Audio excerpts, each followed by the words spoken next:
Olá, estudantes, tudo bem? Meu nome é professora Adriana Carla.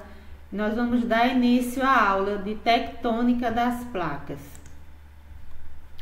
Nós vamos estudar hoje a história das placas tectônicas, a teoria da deriva continental, a idade das rochas e anomalias magnéticas no fundo do oceano. Então vamos começar aqui com a história das placas tectônicas.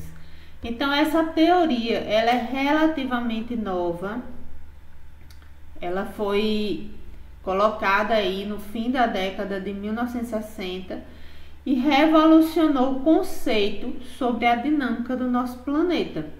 Então a tectônica de placas é tão importante para as ciências da Terra como a descoberta da estrutura atômica foi para a física e química e a teoria da evolução para a biologia. Então é extremamente relevante aqui para a nossa área de geologia a história das placas tectônicas.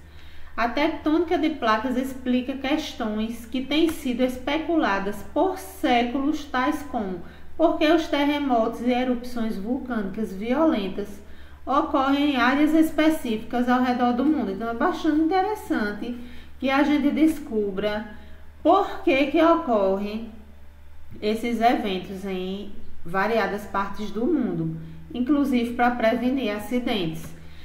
Como e por que grandes montanhas como os Alpes do Himalaia se formam, né? Então é outra questão aí para a gente colocar em relação às placas tectônicas. Porém, tudo começou com a deriva continental. Vamos falar um pouco dessa teoria agora. Em 1620, o filósofo inglês Francis Bacon mostrou o perfeito encaixe entre as costas da América do Sul e a África. Parece ter sido o primeiro a levantar a hipótese de que os continentes estiveram unidos ao passado.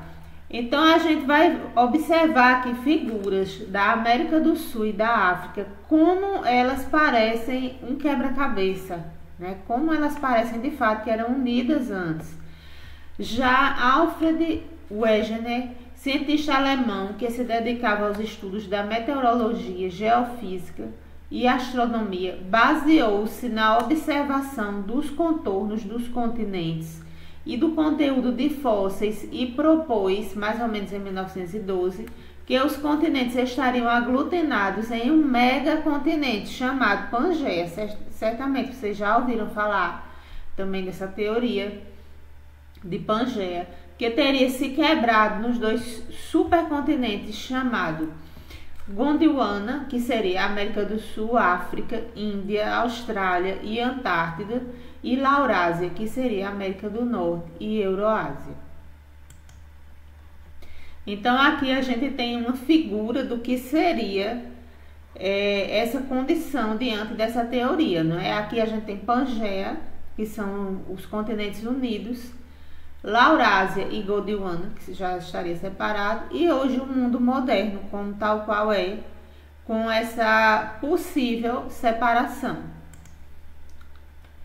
Evidências que apoiam a teoria da deriva continental. Aí, primeiro, né, as semelhanças geográficas, principalmente entre a América do Sul e África. Observem aí, se fossem unidos os continentes da América do Sul e África, então eles se encaixariam de uma forma praticamente perfeita.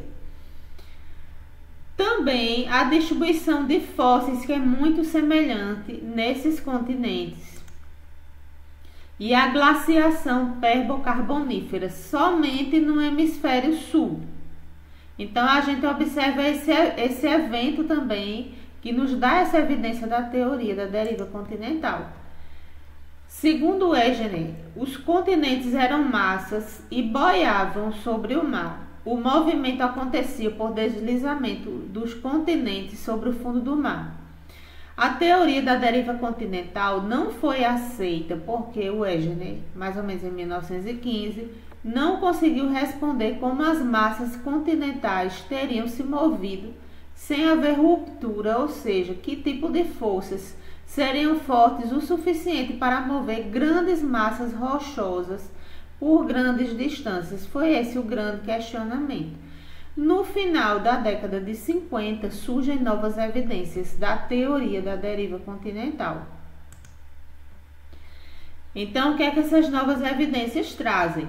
Expedições oceanográficas permitiram o conhecimento do fundo do mar através da topografia e revelaram, ao contrário do que se pensava, o fundo oceânico não é regular e apresenta algumas características.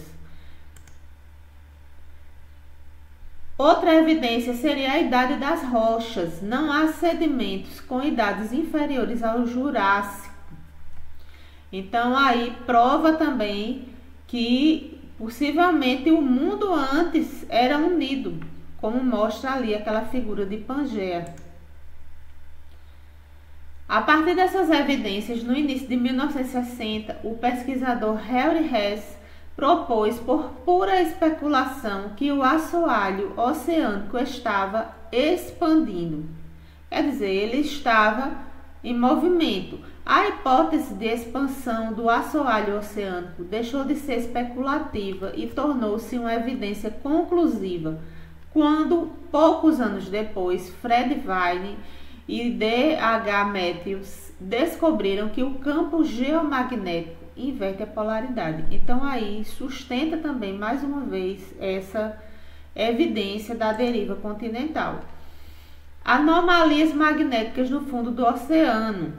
Foram realizados levantamentos magnéticos no fundo do oceano, juntamente com esse estudo topográfico, e esses levantamentos foram efetuados com magnetômetros, instrumento que mede a magnetização, bastante sensíveis, desenvolvidos na Segunda Guerra Mundial. Os primeiros levantamentos foram feitos no Pacífico. O objetivo desses levantamentos era mapear variações na intensidade do campo geomagnético devido a diferenças das propriedades magnéticas das rochas da crosta. Então, a tectônica de placas. No final de 1968, o conceito da expansão do soalho oceânico foi revisto e incorporado numa teoria mais abrangente, chamada de tectônica de placas ou tectônica global. Essa teoria repousa no conceito de que a parte mais externa da Terra é formada por um mosaico de grandes placas litosféricas, oceano mais continente, que se movem com unidades rígidas e sofrem deformações nas suas margens, como as placas vizinhas. Então, como será que essas placas atuam? Elas se afastam nos limites divergentes dorsais mesoceânicos e se chocam, ou seja, colidem nos limites convergentes. As placas deslizam através das falhas transformantes.